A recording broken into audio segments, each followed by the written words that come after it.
사마 줄거리. 한 마리의 아름다운 뱀처럼 느껴지는 안느를 아버지로부터 멀어지게 하려는 잔인한 욕망이 세실의 마음을 사로잡는다. 안느가 아버지와 자신의 생활 양식을 파괴한다는 강박관념에서 벗어날 수 없는 세실은 우연히 다시 만난 엘자와 어떤 깜찍한 연극을 계획한다. 시릴과 아름다워진 엘자가 사귀는 흉내를 내어 아버지의 질투를 유발시키려는 것이다. 그러면서도 한편으로 세실은 망설이면서 흔들리는 마음을 어쩌지 못한다.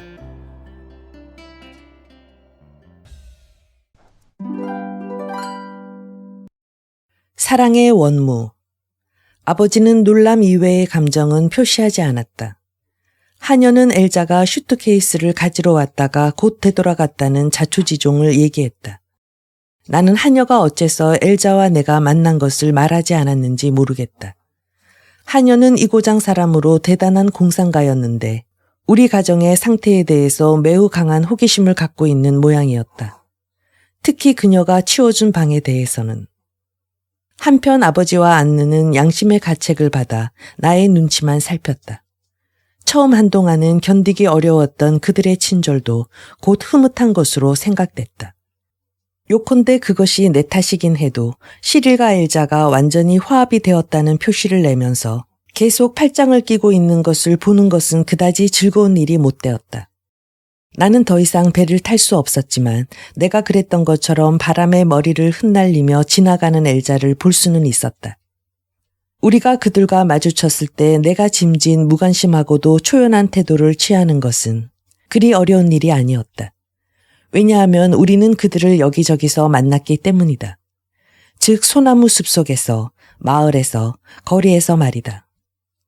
그럴 때 안느는 나를 힐끗 보고 다른 화제를 끄집어내든가 또한 나를 위로하기 위해서 어깨 위에 손을 얹기도 했다.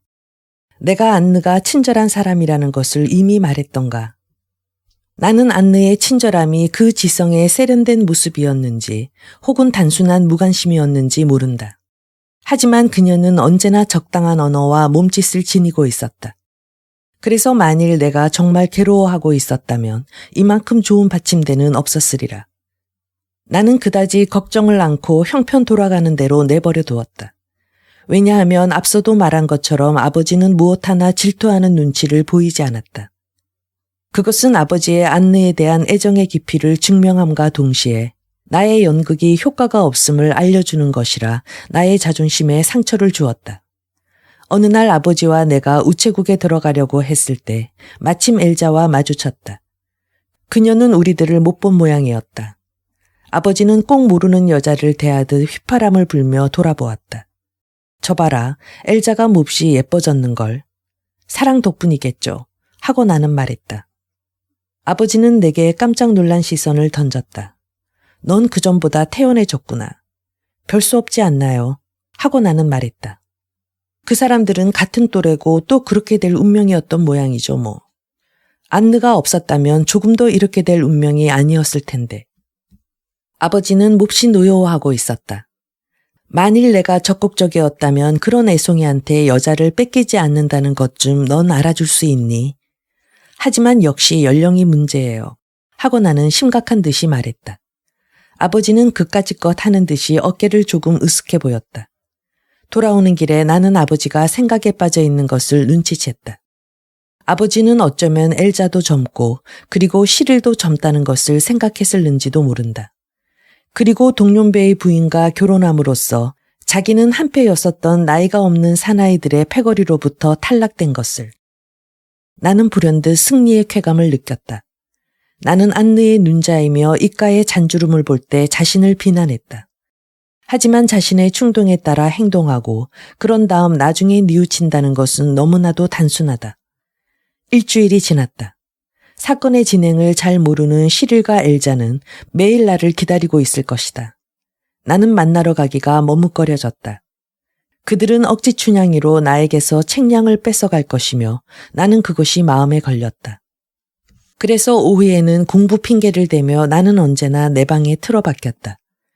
실제로 나는 아무것도 하지 않고 있었다.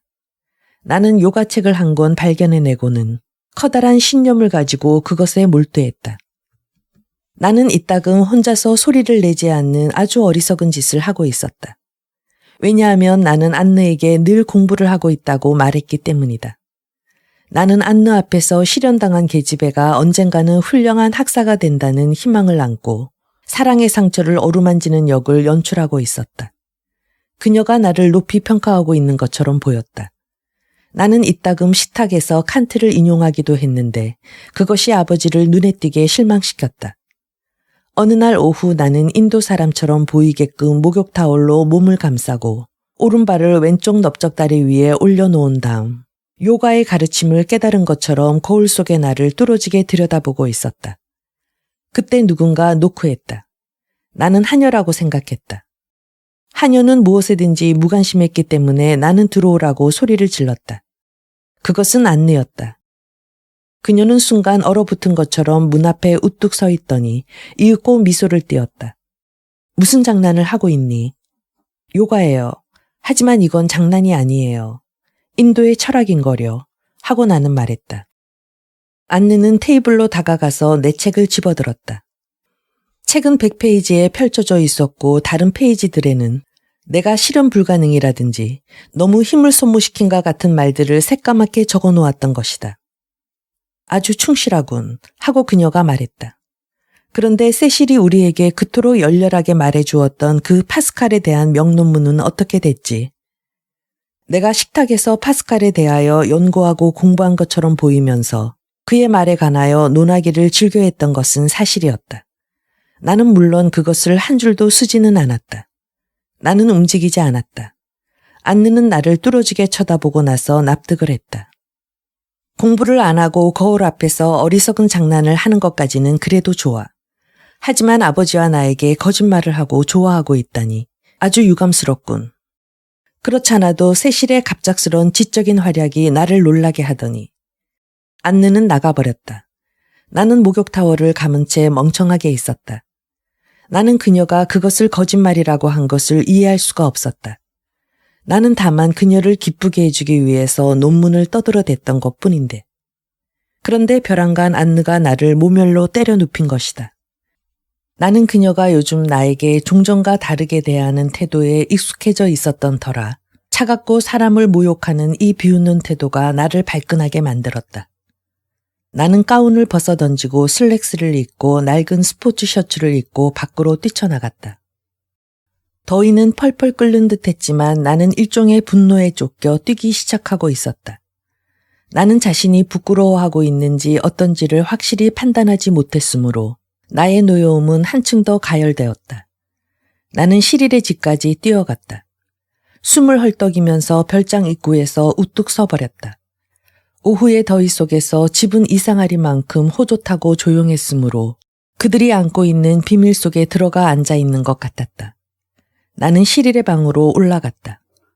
우리들이 시릴의 어머니를 만나러 갔을 때 그가 나에게 가르쳐준 그 방으로.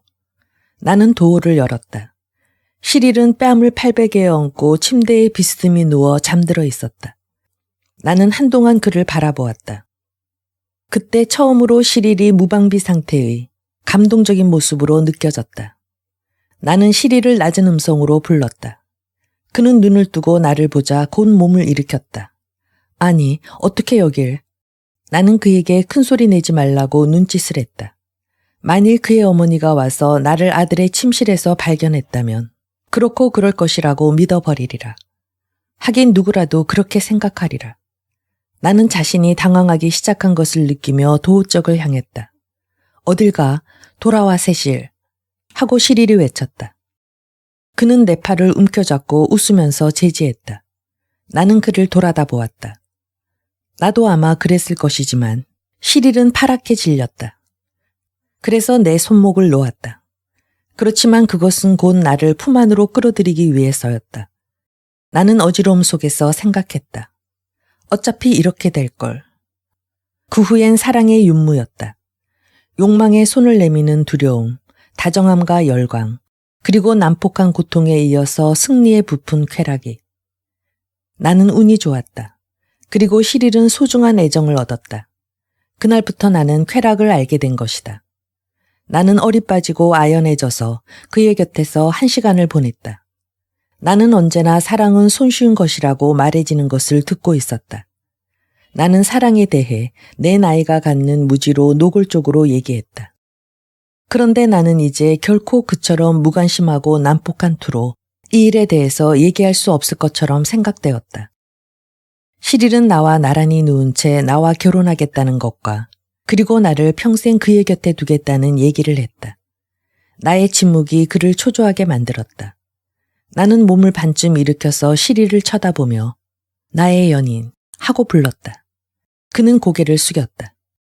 나는 아직도 꿈틀거리고 있는 시릴의 목덜미 정맥에 입술을 대며 속삭였다. 나의 연인, 시릴, 나의 연인. 이때 내가 그에 대해서 품은 감정이 과연 사랑이었는지는 모르겠다. 나는 언제나 들뜬 마음의 소유자였다. 그리고 나는 자신의 감정을 속이려 하지는 않는다. 하지만 이때 나는 그를 나 자신보다도 더 사랑하고 있었다. 나는 그를 위해서라면 목숨이라도 바쳤으리라. 내가 돌아갈 때 시릴은 나에게 노여워했는가 아닌가를 물었다. 이 말은 나를 웃겼다. 이 행복을 준 그에게 노여워하다니. 나는 지칠 대로 지쳐 몸이 마치 소금에 절인 것처럼 나른해져 버려 천천히 솔밭 속으로 돌아왔다. 위험한 일이기에 나는 시릴에게 바래다 주지 말라고 부탁했다. 나는 자신의 얼굴에서 눈자 위의 그늘이나 입술이 부르튼 것과 떨림 속에서 명백한 쾌락의 자취를 들키지 않을까 겁냈다. 집 앞에서 안느는 데크체어에 앉아 책을 읽고 있었다. 나는 자신의 외출을 변명할 교묘한 거짓말을 준비하고 있었는데 안느는 나에게 아무것도 묻지 않았다. 안느는 절대로 캐묻는 짓은 하지 않았다. 그래서 나는 안느하고 다투었던 일을 돌이켜 생각하면서 침묵한 채 안느의 곁에 걸터 앉았다. 나는 꼼짝 않고 눈을 반쯤 감은 채 자신의 숨소리의 리듬과 손가락의 떨림에 주의를 기울였다. 이따금 시릴의 육체의 추억과 어떤 순간순간에 대한 추억이 내 마음을 공허하게 만들었다. 나는 테이블에서 담배 한 개비를 집어 성냥불을 켜댔다. 성냥불은 꺼져버렸다. 나는 두 번째엔 조심성 있게 불을 붙였다. 왜냐하면 바람은 없었지만 내 손이 막 떨렸기 때문이다. 성냥불은 담배에 가까이 가자 바로 꺼져버리고 말았다. 나는 툴툴거리면서 세 가지째를 손에 들었다. 그때 왠지는 모르지만 이 성냥개비가 나로선 생사에 관한 중대함을 지니고 있는 것처럼 느껴졌다. 그것은 안느가 갑자기 그 무관심에서 빠져나와 주의 깊게 웃지도 않고 나를 쳐다보고 있었기 때문이다. 이 순간 주위의 환경도 시간도 없었다. 그곳엔 그 성냥개비와 그것을 들고 있는 내 손가락과 잿빛 성냥갑과 안느의 시선밖에 없었다. 내 심장은 터질 것 같이 크게 고동치기 시작했다. 손가락은 성냥갑 위에서 떨고 있었다. 성냥은 타올랐지만 성냥불 쪽으로 얼굴을 허기진 듯이 가져가면 담배가 성냥불을 덮어 꺼버리고 말았다. 나는 땅바닥에 성냥갑을 떨어뜨린 채 눈을 감았다. 안느의 엄격한 캐묻는 눈초리가 내게 쏠렸다. 나는 누구라도 좋다. 무엇이라도 좋으니까 이 기다린다는 것을 정지시켜달라고 애원했다. 안느의 두 손이 내 얼굴을 들어올렸다. 나는 겁먹은 내 눈초리를 안느가 보지 않도록 눈을 꼭 감았다. 나의 피로에 걷잡지 못하는 꿈일 줄 모르는 쾌락의 눈물이 흐르는 것을 느꼈다. 그러자 안느는 모든 질문을 체념한 것처럼 아무것도 모르는 듯이 침착하게 두 손으로 가볍게 내 얼굴을 쓰다듬더니 내 얼굴에서 손을 뗐다. 그런 다음 담배에 불을 붙여서 내 입에 물려주고는 다시 책을 읽기 시작했다. 나는 그런 행동에서 어떤 상징적인 느낌을 받았다. 그런 행동에서 그녀에게 하나의 의미를 주려고 했던 것이다. 하지만 지금도 내가 성냥을 잘못 켤 때면 그 이상한 순간을 다시 추억하게 된다. 나의 행동과 나와의 사이의 그 간격을, 안느의 시선의 중압감을, 그리고 주위의 공허를, 그 공허의 농도를. 길고 긴 밤. 내가 지금 이야기한 이 사건은 하나의 동떨어진 사건으로 머물러 있을 수가 없었다. 자신의 반응에 대단한 절도를 갖고 있고 대단한 자부심을 가진 사람들처럼 안느 역시 타협하는 것을 좋아하지 않았다. 그렇지만 내 얼굴 위에 놓였던 안느의 딱딱한 손길이 부드럽게 나를 놓아준 이 동작은 그녀로서는 하나의 타협이었다. 안느는 무엇인가를 간파하고 있었다. 그리고 나에게 그것을 고백시킬 수도 있었지만 마지막 순간에서 가엾어서인지 무관심해서인지 그런 생각을 버리고 말았던 것이다. 왜냐하면 안느에게는 내 과시를 허용하는 것이 어려운 것처럼 내 시중을 들든가 나를 길들이는 것도 힘든 일이었기 때문이다. 그녀를 감독자로서 교육자로서의 임무에 몰아넣은 것은 의무감 이외에 아무것도 아닌 것이다. 아버지와 결혼함으로써 동시에 나를 돌봐주게 된 셈이었다. 내가 말할 수 있는 것은 그 한결같은 비난이 역정이나 표면상의 감정에서 우러나온 것이었으면 좋았을 거라는 얘기다. 습관이란 재빨리 분별력을 갖게 마련이다. 교정할 의무가 없다고 생각될 때 타인의 결점이란 것에 익숙해지는 것이다. 그렇게 되는 것이 나로서는 필요했던 것이다. 하지만 안느는 그러한 고통을 느끼지 않았을 것이다. 왜냐하면 그녀는 나에 대해 책임을 느끼고 있기 때문이다. 또 어떤 의미로는 내가 아직은 본질적으로 유순하기 때문에 그녀에게도 책임이 있는 것이다. 유순하고도 고집이 셌기 때문에. 그래서 안느는 노여워하고 있었고 그것을 나에게 느끼게 했다. 며칠 후 저녁 식사 때 언제나 화제에 오르는 여름방학 공부에 관한 견디기 어려운 언쟁이 시작됐다. 나는 조금 지나쳤고 아버지도 기분이 상해서 안느는 마침내 나를 방 안에 몰아놓고 자물쇠로 잠가버리고 말았다. 어느 편도 언성을 높여 말하지 않았는데도 이런 결과가 되어버린 것이다. 사실 나는 안느가 어떻게 해놓았는지 몰랐었다. 나는 목이 말라 문 쪽으로 걸어가 문을 열려고 했을 때 비로소 문이 잠겨 있는 것을 알았다. 나는 지금까지 방 안에 감금당한 일이 한 번도 없었다. 나는 몹시 당황했다. 나는 창문으로 뛰어갔다. 아무리 생각해도 그곳으로도 나갈 방법이 없었다. 문을 밀치니 어깨가 아팠다. 큰 소리로 다른 사람들로 열어달라고 하기가 싫었으므로 이를 악물고 열쇠 구멍을 망가뜨리려고 했다. 나는 손톱깎이를 열쇠 구멍에 꽂아둔 채 빈손으로 방 한가운데에 서 있었다. 꼼짝 않고 서 있는 동안 생각이 뚜렷해졌다. 일종의 냉정함과 평화가 마음속에 솟아오르는 것을 느꼈다. 그것은 잔인한 것에 대한 나의 첫 접촉이었다. 나는 잔인함이 단단히 가슴속에 누워 뭉쳐지고 내 상상에 따라 격렬해지는 것을 느꼈다. 나는 침대에서 뒹굴면서 면밀한 계획을 세웠다. 내가 오후에 두세 번 일어나서 놀라 문을 박차기는 했어도 나의 잔인성은 그 핑계에 그다지 적합하지는 못한 것이었다. 6시에 아버지가 열어주려고 왔다. 아버지가 방 안으로 들어왔을 때 나는 기계적으로 벌떡 일어섰다. 아버지는 아무 말 없이 나를 쳐다보았으며 나는 역시 기계적으로 미소 지었다. 우리 얘기 좀 할까? 하고 아버지가 물었다. 뭘요? 그런 것을 아주 싫어하시죠? 나도 그래요. 아무 도움도 되지 못하는 이런 식의 변명을. 하고 나는 말했다. 그건 사실이다. 하고 아버지는 한숨 돌리는 눈치였다. 너는 안느에 대해서 고분고분해져야 해. 내가 참아야지. 이 말이 나를 놀라게 했다. 내가 안느에 대해서 참아야 하다니. 아버지는 문제를 뒤집어 놓았다. 요컨대 아버지는 안느가 딸에게 강요한 것이라 생각하고 있다. 사실은 반대인데. 이제 모든 희망이 가능하게 되었다. 내가 나빴어요. 안느에게 사과하고 오겠어요. 넌 행복하냐? 물론이죠. 하고 나는 경쾌하게 말했다. 그리고 우리들이 안느를 너무 괴롭게 한다고 생각하시면 난 좀 더 빨리 결혼하겠어요. 다만 그것뿐이에요. 이 해결책이 아버지를 괴롭히지 않고는 못 베길이라는 것을 알고 있었다. 그런 생각은 하지 않는 게 좋아. 넌 신데렐라가 아니야. 이 아버지로부터 그렇게 빨리 떨어져 나갈 수가 있니? 우리들은 겨우 2년을 같이 살았을 뿐이잖니. 이 생각은 아버지와 마찬가지로 나로서도 견디기 어려운 것이었다.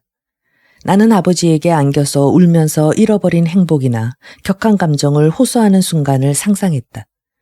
나는 아버지를 이 음모에 가담시킬 수가 없었다. 난 그저 과장해서 말했어요.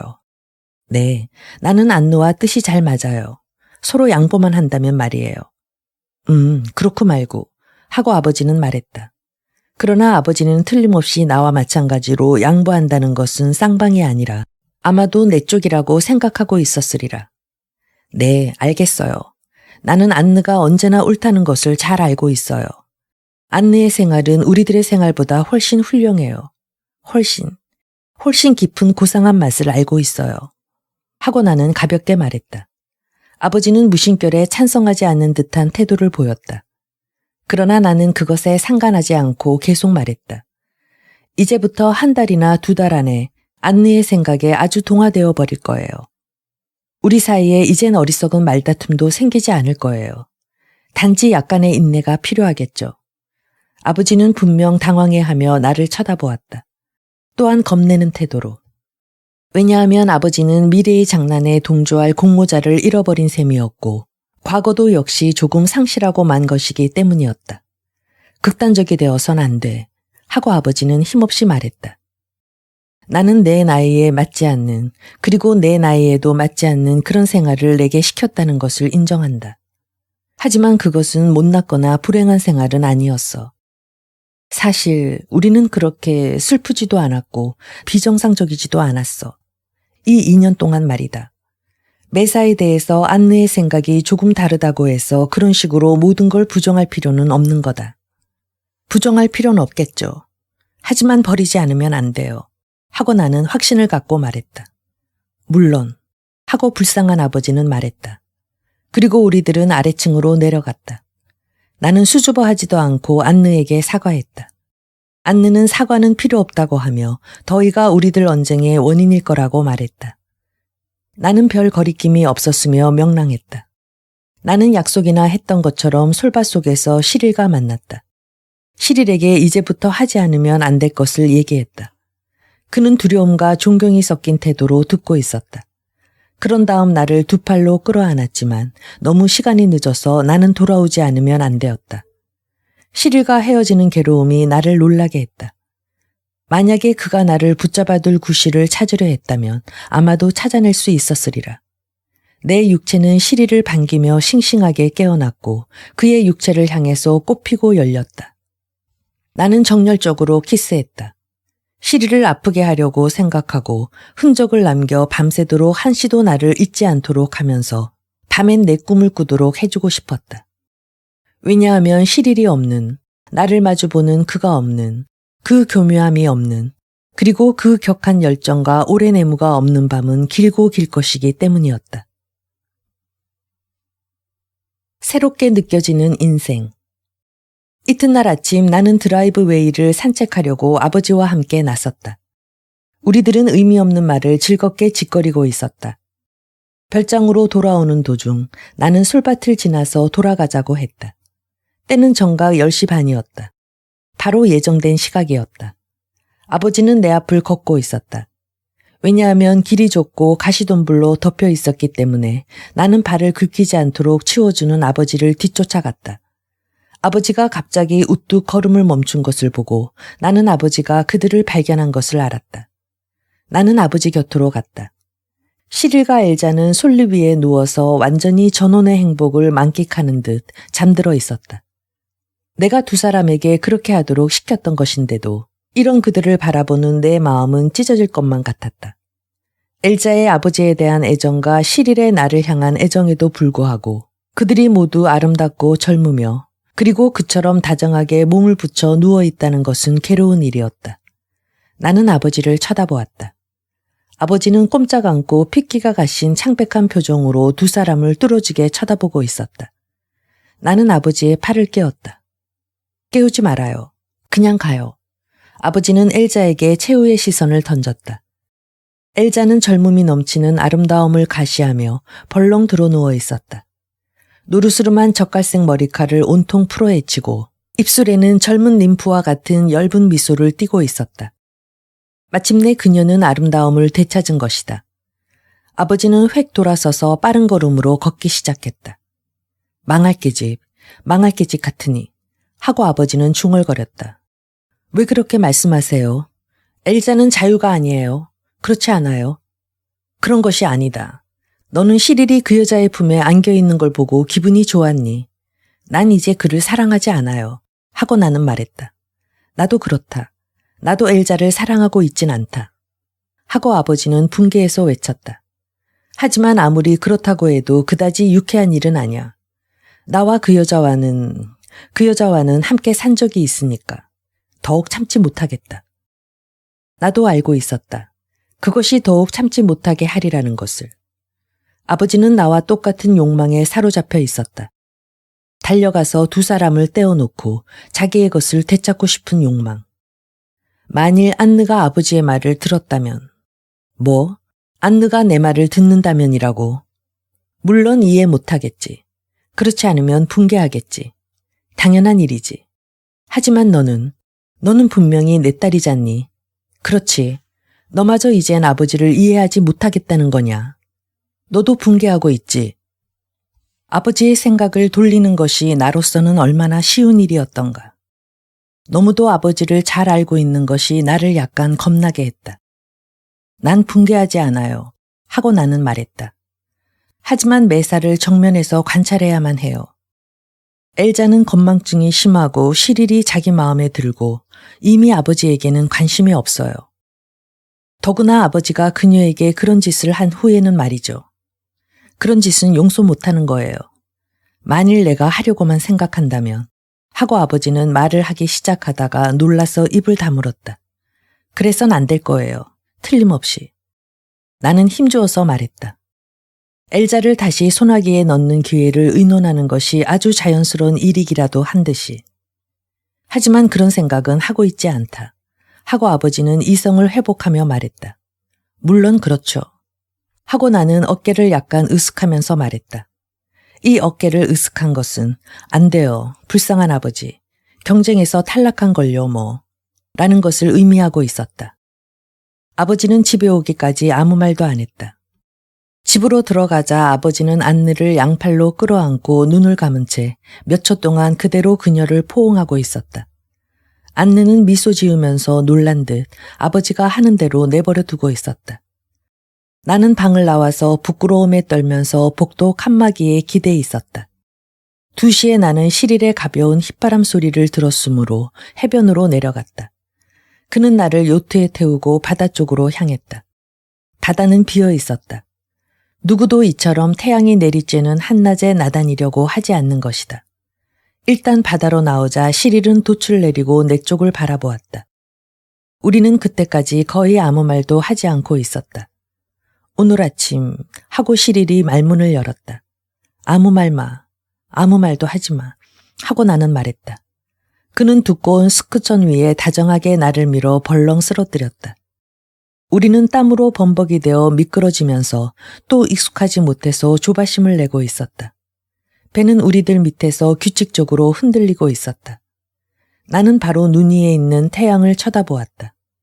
그러자 돌연 시릴에 명령하는 듯한 애정이 담겨진 속삭임이 태양이 떨어지며 폭발하더니 내 위에 덮쳤다. 나는 어디에 있는 걸까? 바다 밑에, 시간 밑에, 혹은 쾌락의 밑에. 나는 소리 높여 시리를 불렀다. 그는 대답을 하지 않았다. 그는 대답을 할 필요가 없었던 것이다. 그러고 나서는 소금물의 산뜻함이었다. 우리들은 함께 웃었다. 멍청이, 나른하게 감사하면서. 우리들에겐 태양과 바다와 웃음과 사랑이 있었다. 우리들은 그 여름처럼 공포와 뉘우침이 준 그 황홀함과 격렬함을 가진 그것들을 다시는 되찾지 못하리라. 나는 사랑이 나에게 가져다 준 육체적이며 현실적인 쾌락 이외에도 그것을 생각하는 일종의 지적인 쾌락을 경험했다. 사랑한다라는 단어는 그 자체의 매력을 가지고 있어서 그 의미와 분리되어 매우 동사적인 것이다. 이 한다라는 말은 물질적이며 실증적인 것인데 시적이며 추상적인 사랑이란 말과 연결되어 있다는 점이 나를 만족시켜 주었다. 전에는 이 단어를 아무런 거리낌도 없이 이상한 생각도 하지 않고 또 그 맛도 깊이 생각지 못하고 쓰고 있었다. 나는 현재 자신이 훨씬 신중해진 것을 느낀다. 아버지가 안느를 빤히 쳐다볼 때, 또 안느가 최근에 미묘하면서도 외솔스러운 미소를 지을 때 나는 눈을 내리깔았다. 그것은 우리들, 아버지와 나를 창백하게 질리게 하고 눈을 창밖으로 돌리게 했다. 우리들이 그 미소가 어떤 것인지를 안느에게 말한다 해도 그녀는 우리의 말을 믿지 않을 것이다. 안느는 아버지에게 정부로서 처신하는 것이 아니라 친구로서, 다정한 친구로서 행동을 하고 있었다. 하지만 밤엔 틀림없이. 나는 이 같은 생각은 스스로 금하고 있었다. 엉큼한 생각을 하는 것이 싫었다. 며칠이 지났다. 나는 조금씩 안느와 아버지와 엘자를 잊고 있었다. 사랑이 나를 황홀하게 만들었고 평화로운 꿈나라로 데리고 갔던 것이다. 시릴은 나에게 어린애가 생기는 것을 겁내지 않느냐고 물었다. 나는 그런 문제는 시릴에게 일임한다고 말했고 그도 그것을 당연하게 생각하는 모양이었다. 어쩌면 그렇기 때문에 나는 순순히 그에게 몸을 내맡겼는지도 모른다. 왜냐하면 그는 내가 책임을 지도록 하지는 않을 것이며 만일 나에게 아이가 생긴다 해도 그만이 나쁜 사람이 될 것이기 때문에 내가 참지 못하는 책임을 시릴이 홀로 짊어지게 되는 것이다. 그리고 나는 이 홀쭉한 몸으로 임신한 자신을 상상해 보았다. 나는 처음으로 내 처녀 때의 몸집을 만족해했다. 한편 엘자는 기다리다 지쳐서 조마조마해하고 있었다. 끊임없이 내게 질문하고 있었다. 나는 언제나 시릴과 함께 있는 장면을 갑자기 들키지 않을까 하고 겁내고 있었다. 엘자는 늘 아버지 눈에 띄게끔 개책하고 곳곳에서 아버지와 스쳤다. 그녀는 그걸로 상상적인 승리를, 또한 그녀의 말에 의하면 아버지의 숨길 수 없는 억제된 충동에 만족해하고 있었다. 나는 직업상 결국은 금전거래에 지나지 않는 사랑을 하는 이 여자가 이처럼 감상적이 되고 시선과 움직임 같은 세세한 행동에서 그렇게 흥분하고 있음을 보고 놀랐다. 왜냐하면 엘자는 성급한 남자들의 뚜렷한 행동에 익숙해져 있을 것이므로. 엘자가 미묘한 역할에 익숙지 못한 것만은 사실로서 그녀가 연기하고 있는 이 역할이 엘자에게는 심리적인 세련의 극치처럼 보일 것은 틀림없는 사실이다. 아버지는 서서히 엘자 때문에 골치를 아파하기 시작하고 있었는데 안느는 그것을 눈치채지 못한 모양이었다. 아버지는 안느에 대해서 지금까지보다 한결 애정 깊게 더욱 열중하고 있었기 때문에 그것이 나를 두렵게 했다. 왜냐하면 아버지의 태도는 무의식적이긴 하지만 나는 양심의 가책으로 간주하고 있었기 때문이다. 중요한 것은 나머지 3주 동안에 아무 일도 일어나지 않는 것이었다. 우리들은 파리로 돌아가고 엘자는 엘자대로 돌아갈 것이다. 또 만일 아버지와 안느가 아직껏 그렇게 작정하고 있다면 두 사람은 결혼할 것이다. 파리에는 시릴이 있을 것이며 안느는 이곳에서도 내가 시릴을 사랑하는 것을 막지 못할 것처럼 내가 시릴과 만나는 것을 어쩌지 못하리라. 시릴은 파리의 어머니의 집으로부터 멀리 떨어진 방을 하나 갖고 있었다. 나는 벌써 보랏빛과 장밋빛의 하늘, 파리의 야릇한 하늘을 향해서 열린 창문을, 난간 위의 비둘기 울음소리를 상상하고 있었다. 그리고 좁은 침대 위에 시릴과 나도. 괴로운 착각. 그러고 나서 며칠 후에 아버지는 친구의 한 사람으로부터 생라파엘에서 아페리티프를 함께 마시지 않겠느냐는 편지를 받았다. 아버지는 곧 우리들에게 그 말을 하고 우리들이 원하기는 했으나 약간은 무리가 있는 이 고독한 생활에서 조금이라도 빠져나갈 수 있음을 몹시 기뻐했다. 나는 엘자와 시릴에게 우리들은 7시에 태양이라는 술집에 갈 테니 만일 오고 싶으면 거기서 만날 수 있다고 알려주었다. 불행하게도 엘자는 이 아버지 친구를 알고 있었으므로 더 가고 싶어 했다. 나는 말썽을 예측했기 때문에 단념시키려고 했다. 그러나 노력은 허사였다. 샤를 웨브는 나한테 홀딱 반했어 하고 엘자는 어린애처럼 순진하게 말했다. 만일 외부가 나를 본다면 레이몽이 나에게 돌아오도록 주선할 거야. 시릴은 생라파엘에 가는 것을 비웃든지 아니면 가지 않을지도 모른다. 그로선 내가 있는 곳에 있다는 것이 가장 중요한 문제였다. 나는 그것을 그의 눈길 속에서 발견하고 의기양양해하지 않을 수 없었다. 오후 6시 반경에 우리들은 자동차로 출발했다. 안느는 우리들을 자기 자동차에 태웠다. 나는 안느의 차가 좋았다. 그것은 커다란 미국제 오픈카로서 안느의 치밀하기보다는 광고 때문이었다. 수많은 번쩍거리는 장식, 소리도 안 나고 세상과 동떨어진 것 같고 커브를 돌 때마다 약간 비스듬하게 기울어지는 그 자동차는 내 취미에 맞았다. 그뿐만 아니라 우리들은 셋 다 앞에 탔는데 나는 어느 곳보다도 자동차에서만큼 사람에 대해서 우정을 느낄 수 있는 장소는 없을 것 같았다. 셋 다 앞에 타고 무릎을 마주 붙이고 속력과 바람에 똑같은 쾌락에 몸을 맡기고 있었는데 어쩌면 같은 죽음에도 몸을 맡기고 있었는지도 모를 일이었다. 우리가 이루게 될 가정을 상징하기라도 하듯 안느가 운전을 했다. 나는 깐느에 간 밤 이후로 안나의 차를 타지 않았기 때문에 그것이 나를 온갖 공상에 잠기게 했다. 태양바에서 우리들은 샤를 웨브와 그 부인을 만났다. 그는 극장관계의 광고업에 종사하고 있었으며 부인은 주로 그가 벌어들이는 돈을 쓰고 있었는데 염려될 만큼 헤프게 그리고 젊은 남자들을 위해서 썼다. 샤를 웨브는 경비를 충당하는 일에 완전히 사로잡혀 항상 돈의 뒤를 쫓는 것이었다. 그의 우울하고 성급한 면에 무엇인가 야비한 점이 있었던 것도 그 때문이었다. 그는 오랫동안 엘자의 애인이었다.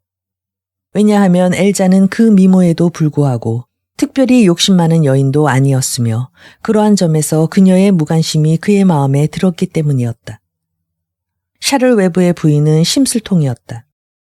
안느는 그녀와 만난 일이 없었으므로 나는 곧 안느의 아름다운 얼굴이 군중 속에서 습관이 된 경멸하는 듯한 비웃음을 띤 표정으로 변해가는 것을 발견했다.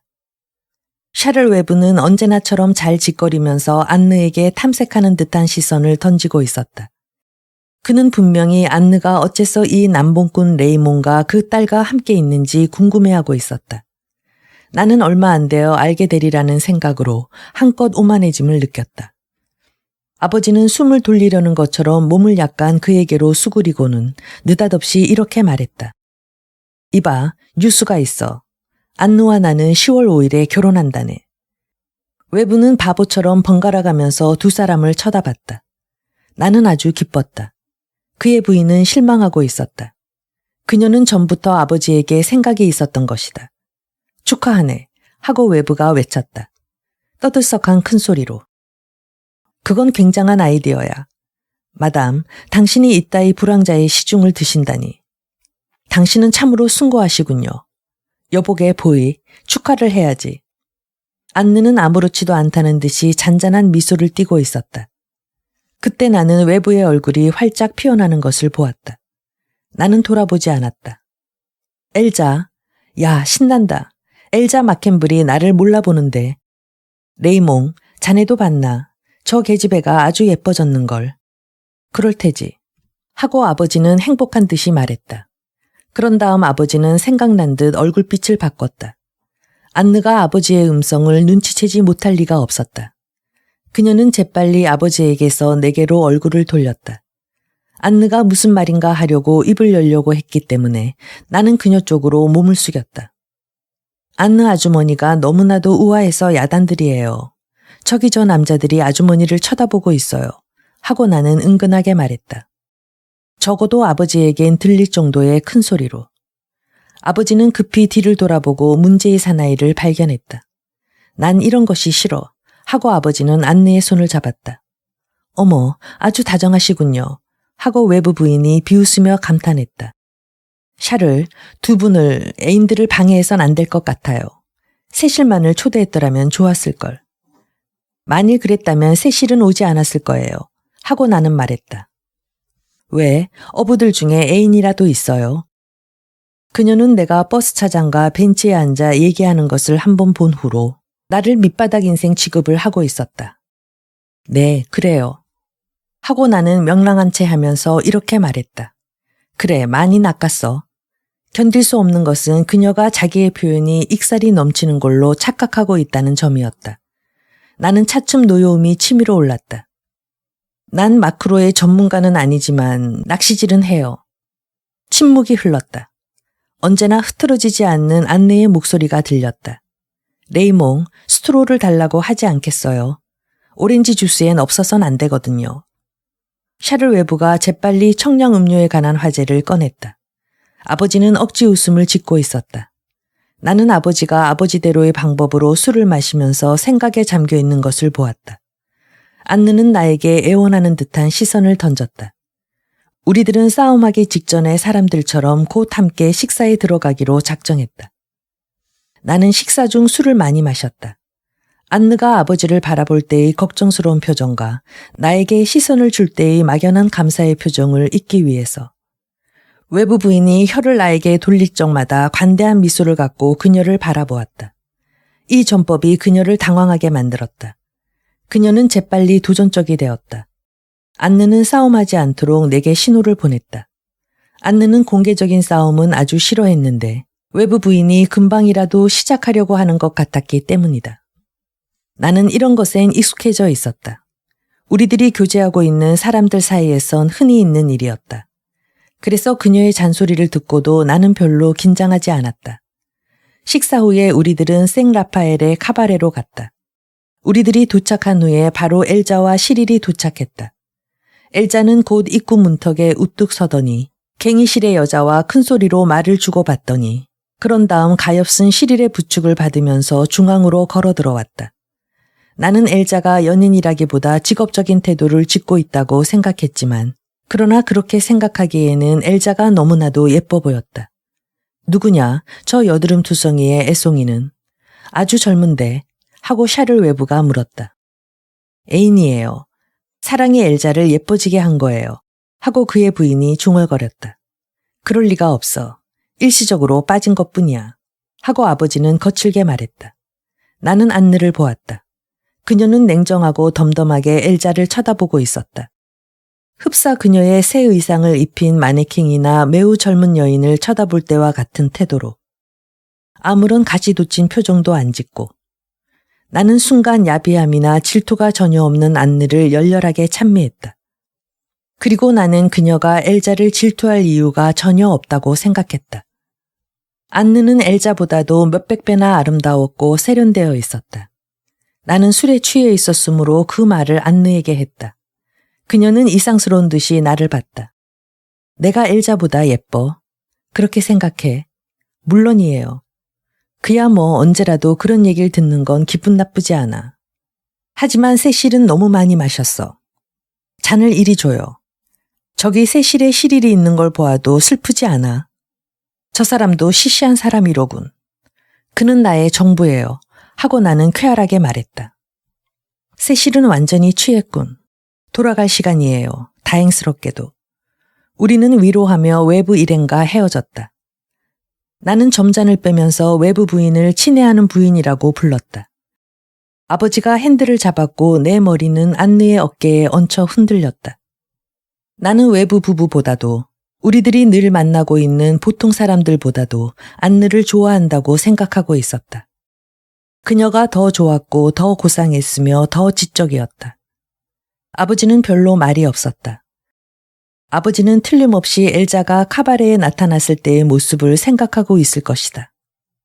세실은 자오 하고 아버지가 안느에게 물었다. 네, 작은 소녀처럼. 비교적 얌전했어요. 마크로에 관한 비유는 좀 심했었지만 아버지는 웃기 시작했다. 잠시 동안 침묵이 흘렀다. 그런 다음 나는 다시 아버지의 목소리를 들었다. 안느, 나는 당신을 사랑하고 있어. 당신 말고는 아무도 사랑하고 있지 않소.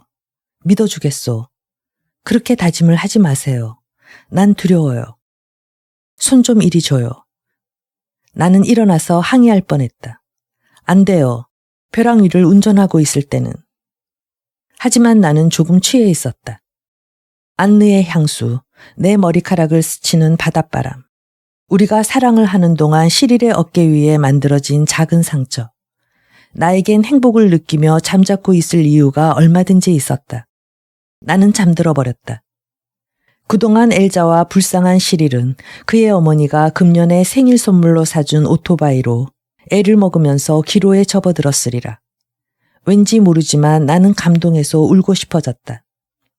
이 자동차는 아주 푹신하고 스프링이 좋아서 잠들기에 알맞게 되어 있다. 외부 부인은 이 순간에 잠을 이루지 못할 것이다. 나도 틀림없이 그녀만한 나이가 되면 나를 사랑하게끔 젊은 남자들에게 돈을 지불하리라. 왜냐하면 사랑은 가장 달콤한, 가장 싱싱한, 가장 합리적인 것이니까. 그래서 대가는 사소한 문제다. 중요한 것은 외부 부인이 엘자나 안느에게 그러는 것처럼 심술궂고 질투하지 않는 것이다. 나는 혼자 슬그머니 웃었다. 안느가 어깨를 조금 움직였다.